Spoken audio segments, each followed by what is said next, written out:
ಆಸ್ಪತ್ರೆಗೆ ಹೋಗೋ ಮೊದಲು ರಾಘವೇಂದ್ರ ಸ್ವಾಮಿಗೆ ನಮ್ಮ ಮನೆ ದೇವರಿಗೆ ಪೂಜೆ ಮಾಡಿ ಹೊರಡೋಣ ಅಂದ್ಕೊಂಡು ಸೌಮ್ಯ ಬಂದು ಪೂಜೆ ಮಾಡಿ ದೀಪ ಎಲ್ಲ ಹಚ್ಚಿ ನಾವು ಯಾವುದೇ ಒಂದು ಕೆಲಸಕ್ಕೆ ಹೋಗ್ಬೇಕಾದ್ರೂ ದೇವ್ರ ಮುಂದೆ ಒಂದು ಭಕ್ತಿಯಿಂದ ನಾವು ಆಶೀರ್ವಾದ ತೊಗೊಂಡೋದ್ರೆ ಒಳ್ಳೆಯದಲ್ವ. ಹಾಗಾಗಿ ಹೇಮಂತು ಮತ್ತು ಸೌಮ್ಯ ಇಬ್ಬರು ದೇವ್ರಿಗೆ ಪೂಜೆ ಮಾಡಿ ಆಶೀರ್ವಾದ ತೊಗೊಂಡು ನಾವು ಹೊರಟಿದ್ದೆ ಎಲ್ಲಿಗೆ ಅಂತ ಅನ್ಕೊತಾ ಇದ್ದೀರಾ, ನೋಡಿ ಎಲ್ಲಿಗೆ ಅಂತ.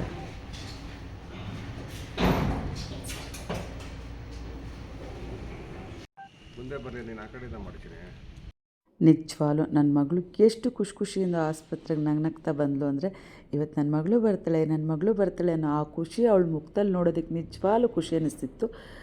ನಾವು ಫಸ್ಟು ಹೋಗ್ಬೇಕಾದ್ರೆ ರಾಘವೇಂದ್ರ ಸ್ವಾಮಿ ದೇವಸ್ಥಾನಕ್ಕೆ ಹೋಗಲೇಬೇಕು ಅಂತ ತುಂಬ ಆಟ ಆಡಿದ್ಲು. ರಾಘವೇಂದ್ರ ಸ್ವಾಮಿ ದೇವಸ್ಥಾನಕ್ಕೆ ಹೋಗಿ ದರ್ಶನ ಮಾಡಿ ಇವಳ ಕೈಲೇ ಮಂಗಳಾರತಿ ಮಾಡಿಸಿದ್ದು ನಾನು ಹಾಸ್ಪಿಟಲ್ಗೆ ಕರ್ಕೊಂಡೋದೆ.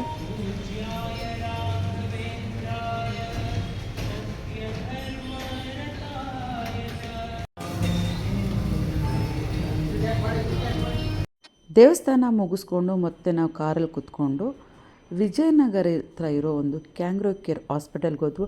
ನಿಜವಾಗ್ಲೂ ಆಸ್ಪತ್ರೆ ಬಗ್ಗೆ ನಾನು ಮೊದಲು ಏನೇನೋ ಒಪಿನಿಯನ್ ಕೇಳ್ತಿದ್ದೆ, ತುಂಬ ಖರ್ಚಾಗುತ್ತೆ ಹಾಗೆ ಹೇಗೆ ಅಂತ. ನಿಜವಾಗ್ಲೂ ಅಲ್ಲಿ ಸರ್ವಿಸ್ ಹೇಗಿದೆ, ಡಾಕ್ಟ್ರ್ ಅಂತೂ ನಿಜವಾಗ್ಲೂ ನನಗೂ ನನ್ನ ಮಗಳು ಡಾಕ್ಟ್ರು ಛಾಯಾ ಮೇಡಮ್ ನೋಡಿದ್ದು ನಿಜವಾಗ್ಲೂ ಎಷ್ಟು ಸ್ಮೈಲಿಂಗ್ ಫೇಸು. ಮೇಡಮ್ ತುಂಬ ಚೆನ್ನಾಗಿ ನೋಡಿದ್ರು. ಅಲ್ಲಿನ ಸಿಬ್ಬಂದಿಗಳು ಅಷ್ಟೇ ಚೆನ್ನಾಗಿ ಮಾತಾಡ್ಸೋದಾಗಲಿ. ನಾವು ಅಲ್ಲಿ ಹೋದರೆ ಸಾಕು, ಕಾರ್ ಡೋರಿಂದ ತೆಗೆದು ಒಳಗಡೆವರೆಗೂ ನಾವು ಹೋದರೆ ಸೌಮ್ಯನ ಕೂಡ ಅಲ್ಲಿ ನಿಲ್ಲಿಸ್ತಾರಲ್ಲ, ಮೇಡಮ್ ನೀವು ಕೂತ್ಕೊಳ್ಳಿ ಮೇಡಮ್ ಅಂತ ಅಲ್ಲೇ ಬಂದು ನಮ್ಮ ಹತ್ರ ಪೇ ಮಾಡಿಸ್ಕೊಳ್ತಾ ಇದ್ದಿದ್ದು. ಅಲ್ಲೇ ಸಿಬ್ಬಂದಿ ವರ್ಗ ಅಂತೂ ಎಲ್ಲ ಸೂಪರಾಗಿದೆ. ತುಂಬಾ ಚೆನ್ನಾಗಿ ಒಂದು ಕೇರ್ ಮಾಡಿದ್ರು ನಮ್ಮ ಒಂದು ಪಾಪುಗಾಗಲಿ ನನ್ನ ಮಗಳಿಗಾಗಲಿ. ನಿಜವಲ್ಲೂ ತುಂಬ ಖುಷಿ ಆಯಿತು. ಯಾಕೆಂದರೆ ನಾವು ಯಾವುದೇ ಒಂದು ಹಾಸ್ಪಿಟಲ್ಗೆ ಹೋಗ್ಬೇಕಾದ್ರೆ ಮೊದಲು ಭಯ ಇರುತ್ತೆ, ಹೇಗೆ ನೋಡ್ಕೊತಾರೆ ಏನೋ ಅಂತ. ನಿಜವಾಗ್ಲೂ ವಿಜಯನಗರಲ್ಲಿರೋ ಕ್ಯಾಂಗ್ರೋ ಕೇರ್ ಅಂತೂ ಸೂಪರಾಗಿದೆ ರೀ. ನನ್ನ ಮಗಳಿಗೆ ನೈಟೇ ಸ್ವಲ್ಪ ನೋವು ಶುರುವಾಗಿತ್ತು. ಇವತ್ತು ಅಡ್ಮಿಟ್ ಆಗೋದಕ್ಕೆ ಹೇಳಿದರು. ಬೆಳಗಿನ ಜಾವ 6 ಗಂಟೆಗೆ ಬರೋದಕ್ಕೆ ಹೇಳಿದರು ಡಾಕ್ಟ್ರು. ನಾವೊಂದು 6:15ಗೆ ಕ್ಯಾಂಗ್ರೋ ಕೇರ್ ಒಳಗಡೆ ಬಂದ್ವು. ಬಂದಿದ ತಕ್ಷಣ ನನ್ನ ಮಗಳಿಗೆ ಬಂದು ಫಸ್ಟು ಪಾಪು ಹಾಡ್ತಾ ಇದೆಯಾ, ಪಾಪು ಹಾರ್ಟ್ ಬೀಟ್ ಹೇಗಿದೆ ಏನು, ಆ ಚೆಕಪ್ ಎಲ್ಲ ನೀಟಾಗಿ ಮಾಡಿದ್ರು. ನೋಡಿ, ನಾವು ಬಂದಾಗ ರಿಸೆಪ್ಷನ್ ಕೂಡ ಖಾಲಿ ಇತ್ತು. ಯಾಕೆಂದರೆ ಬೆಳಗ್ಗೆ 6:30 ನಾವು ಹಾಸ್ಪಿಟಲ್ಗೆ ಬರಬೇಕು ಅಂತ ಹೇಳಿದ್ಕೆ ಅಲ್ಲಿ ಬಂದ್ವು. ಯಾಕೆಂದರೆ ಅವರ ಒಂದು ಏನೇನು ಮಗು ಟೆಸ್ಟ್ ಮಾಡಬೇಕು, ಆ ಒಂದು ಟೆಸ್ಟಿಂಗ್ ಎಲ್ಲ ಮಾಡೋದಕ್ಕೆ ಅಂದ್ಬಿಟ್ಟು ಬೆಳಿಗ್ಗೆ ಅಡ್ಮಿಟ್ ಮಾಡ್ಕೊಂಡಿದ್ದು.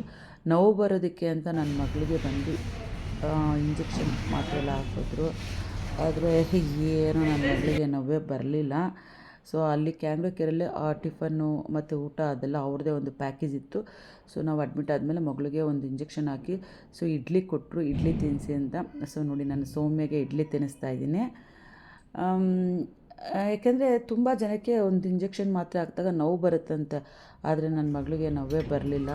ಆಮೇಲೆ ಡಾಕ್ಟ್ರು ಹೇಳಿದ್ರು, ಇಲ್ಲ ಪಾಪು ವೆಯ್ಟ್ ಕೂಡ ಜಾಸ್ತಿ ಇದೆ, ನಾವು ಬಂದು ನಾರ್ಮಲ್ ಡೆಲಿವರಿ ಆಗಲಿ ಅಂದ್ಕೊಂಡು ಕಾಯ್ಕೊಂಡು ಕುತ್ಕೊಳ್ಳೋ ಬದಲು ಸಿ ಸೆಕ್ಷನ್ ಮಾಡೋದು ಬೆಟರು ಅಂತ.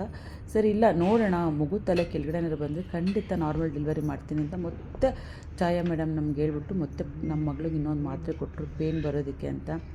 ಆದರೆ ನಾವು ಪೇನ್ ಬರುತ್ತೆ ಅಂತ ಕಾಯ್ದು ನಿಜವಾಗ್ಲೂ ಪೇನೇ ಬರಲಿಲ್ಲ. ಆಮೇಲೆ ಡಾಕ್ಟ್ರು, ಇಲ್ಲ ನಾನು ಟಿ ವಿ ಟೆಸ್ಟ್ ಮಾಡಿ ನೋಡ್ತೀನಿ ಅಂತ ಅಂದರು. ಪಾಪು ತಲೆ ಕೆಳಗಡೆ ಬಂದಿಲ್ಲ ಅಂತ ಹೇಳಿದ್ರು. ಪಾಪು ತಲೆ ಕೆಳಗಡೆ ಬರದೇ ಇದ್ದರೆ ನಾವು ಡೆಲಿವರಿ ಮಾಡೋದಕ್ಕೆ ಕಷ್ಟ ಆಗುತ್ತೆ ಅಂತ ಹೇಳಿದ್ರು. ಆದರೆ ನಿಜವಾಗ್ಲೂ ನನ್ನ ಮಗಳು ಆ ಮಾತ್ರೆ ಆ ಇಂಜೆಕ್ಷನ್ ಎಲ್ಲ ತೊಗೊಂಡು ಎಷ್ಟು ಪರದಾಡೋದು ಅಂದರೆ ನೀವೇ ಕೇಳಿಸ್ಕೊಳ್ಳಿ, ಅವಳ ಬಾಯಲ್ಲಿ ಎಷ್ಟು ಹೇಳಿದ್ಲು ಅಂತ. ನೋವು ಬರ್ತಾ ಇದೆಯಾ? ಬರ್ತಾ ಇಲ್ಲ ಮಮ್ಮಿ. ಯಾಕೆ ನೋವು ಬರೋ ಇಂಜೆಕ್ಷನ್ ಹಾಕಿನೂ ಯಾಕೆ ಬರ್ತಾ ಇಲ್ಲ? 2.5 hour ಮೇಲಾಯಿತು. Pain is not coming itself. ಏನಕ್ಕೆ? Why only for me? Pain ಬೇಕು ನನಗೆ. ಪೇನ್ ಆವಾಯಾಮಿ ಸ್ಥಾಪಯಾಮಿ ಪೂಜೆ. ನಿನ್ನ ಮಗ ಕುತ್ಕೊಬಿಟ್ಟು ಅವನ ಗಟ್ಟಿಗೆ ಪೇನ್ ಬರ್ದ. 1 ಗಂಟೆಗೆಲ್ಲ ಶುರುವಾಗ್ತದೆ. ಬಾರೋ ಮೊಮ್ಮಗನೇ, ಬೇಗ ಬಾರೋ, ಪೇನ್ ಬಾರಲಿ, ಬೇಗ ಹುಟ್ಟೋ. ಸ್ಟಾರ್ಟ್ ಆಗ್ತದೆ ನೋಡಮ್ಮ. ಏನು ಮಮ್ಮಿ? ಹೋಗಿ ಇದಾಗೈತಲ್ವಾ. ಹಾಗೆ ಬಂದು ಕ್ಯಾಂಗ್ರೋ ಕೇರ್ ಕೆಳಗಡೆನೆ ಬಂದು ಮಕ್ಳಿಗೆ ಬೇಕಾಗಿರೋ ಒಂದು ಉಡುಪುಗಳೆಲ್ಲ ಸಿಗುತ್ತೆ. ನಾನು ಹೇಮಂತ್ ಬಂದು ಬಟ್ಟೆ ತೊಗೊಂಡ್ರು ಪಾಪುಗೆ.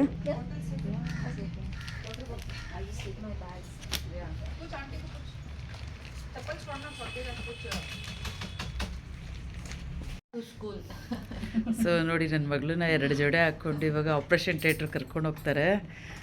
ಆಪ್ರೇಷನ್ ಥಿಯೇಟರು ಡ್ರೆಸ್ ಎಲ್ಲ ರೆಡಿಯಾಗಿದೆ.